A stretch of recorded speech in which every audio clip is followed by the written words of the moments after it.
Undan keyingi oyatlarda Alloh subhanahu va taolo jannat egalari haqidagi hikoyani keltiradi. 3 ta aka-uka bor edi, otasi solih inson edi. Har yili bog'dan hosilidan ihson qilar edi, zakotini berar edi. Undan tashqari xayr ihsonlar qilar edi.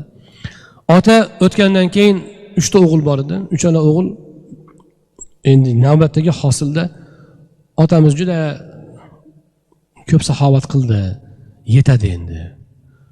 Biz shuncha mehnat qilib topganimiz shu kambag'allarga ulashib yashayveramizmi?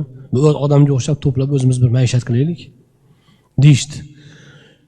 Shunda ularning o'rtanchisi bu fikrga qo'shilmadi. Biz otamizni aytganini qilishimiz kerak, u kishining ishini davom ettirishimiz kerak dedi.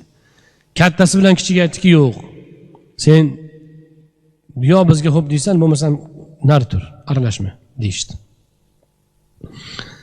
Ular keyin odatda hosil kuni ota saxovatli odam bo'lgani uchun hosil kuni hammaga e'lon qilib, odamlarni chaqirib, hamma bilan birgalikda hosilni yig'ib, hosilni yiqqanlarga ham aligindan berib, mana shunaqa qilib u bog'ni hosillarini hamma bilan baham ko'rar edi. Lekin boyligi ham yomon emasdi, yaxshi edi. O'ziga to'q, kengchilik bilan yashar edi. O'g'illar esa, katta o'g'il, kichik o'g'il esa ular oddiy farovonlikni emas, ular endi boylik orttirish ilinjiga tushib qolgan edi. Shuning uchun ularning niyati o'zgardi. Ular endi maishatga berilmoqchi. Birga baham ko'rishmas, o'zimizga bo'lsin xolos deyishga o'tishdi. Ular buni qanday chorasini ko'ramiz? Har yil keladiganlar kambag'allar ertalabdan kelib olishadi hosilga. Keyin biz qanday qilib ularni haydab chiqaramiz? Nima qilamiz? Yaxshisi kechasi teraylik deyishdi. Keyin kechasi kelishgan edi. Ular kechasi kelsa, bog'ni shamol urib, bo'ron urib, bog' tak-tugi bilan qurib ketgan edi.